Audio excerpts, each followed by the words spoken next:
അഭിവന്യ പിതാവേ, ബഹുമാനപ്പെട്ട വൈദിക ശ്രേഷ്ഠരെ, വിവിധ രാഷ്ട്രീയ നേതാക്കന്മാരെ, വിവിധ മതവിഭാഗങ്ങളുടെ പ്രതിനിധികളെ, ഇവിടെ വന്നു ചേർന്നിട്ടുള്ള പ്രിയപ്പെട്ട സഹോദരങ്ങളെ, ഒത്തിരി സങ്കടത്തോടെ കണ്ണുനീരോടെയാണ് കോതമംഗലം ചെറിയ പള്ളിയുടെ മുമ്പിൽ ഇതുപോലെ നമ്മളെല്ലാവരും ഒന്നിച്ച് കൂടി നിൽക്കുന്നു. നമ്മളോട് കൂടെ ഏതാനും മണിക്കൂർ മുമ്പ് വരെ ഉണ്ടായിരുന്ന പ്രിയപ്പെട്ട എൽദോസ് ഈ ലോകത്തിൽ നിന്ന് മാറ്റപ്പെട്ടിരിക്കുകയാണ്. ആ പ്രിയപ്പെട്ട സഹോദരന് ഈ ഭൂമിയിൽ ജീവിക്കുവാനുള്ളതായ അവകാശവും അധികാരവും ഇന്ത്യൻ ഭരണഘടന പ്രകാരം ഉള്ള ഒരു വ്യക്തിയാണ്. പക്ഷെ എന്തുകൊണ്ടാണ് അദ്ദേഹത്തിന് ഈ ലോകത്തിൽ നിന്ന് മാറ്റപ്പെടേണ്ട സാഹചര്യം ഉണ്ടായത്? തന്റെ കുടുംബം കൂട്ടുവാൻ വേണ്ടി അഹോരാത്രം പണിയെടുക്കുന്ന പ്രിയപ്പെട്ട ഒരു സ്നേഹിതൻ, അദ്ദേഹം ഇന്ന് ലോകത്തിൽ നിന്ന് മാറ്റപ്പെട്ടപ്പോൾ അത് അധികാരികളുടെ നിസ്സംഗതയാണ് എന്നുള്ള കാര്യത്തിൽ യാതൊരു തർക്കവുമില്ല.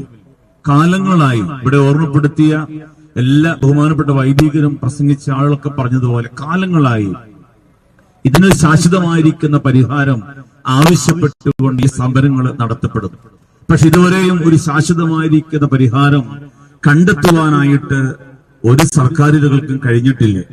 ഞാൻ പ്രകാരം എന്നോട് ഒരാൾ രാവിലെ ചോദ്യം ചോദിച്ചു, ഇതിന് സർക്കാർ എന്താണ് ചെയ്യുക?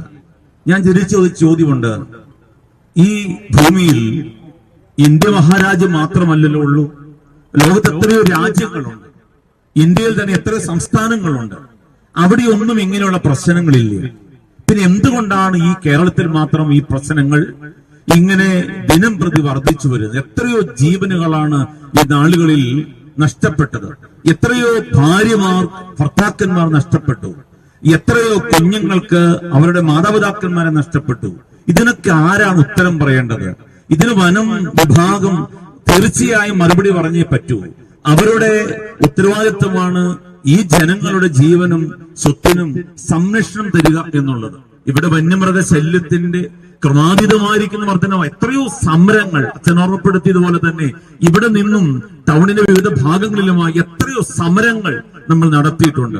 പക്ഷെ അധികാരികൾ ആരും ഇതിന് വേണ്ട രീതിയിൽ ശ്രദ്ധിക്കുന്നില്ല എന്നുള്ളത് വേദനാജനകമാണ്. അതുകൊണ്ട് ഈ സമൂഹത്തിന് ഒരുമിച്ച് നിന്നുകൊണ്ട്, ജാതിയില്ല, മതമില്ല, ഇവിടെ രാഷ്ട്രീയ പാർട്ടി ഒന്നുമില്ല, എല്ലാവരും ഒരുമിച്ച് ഈ മലയോര മേഖലയിൽ ജീവിക്കുന്ന ജനങ്ങൾക്ക് സ്വസ്ഥമായി ജീവിക്കുവാനുള്ളതായ ഒരു വഴി തുറന്നു കിട്ടണം.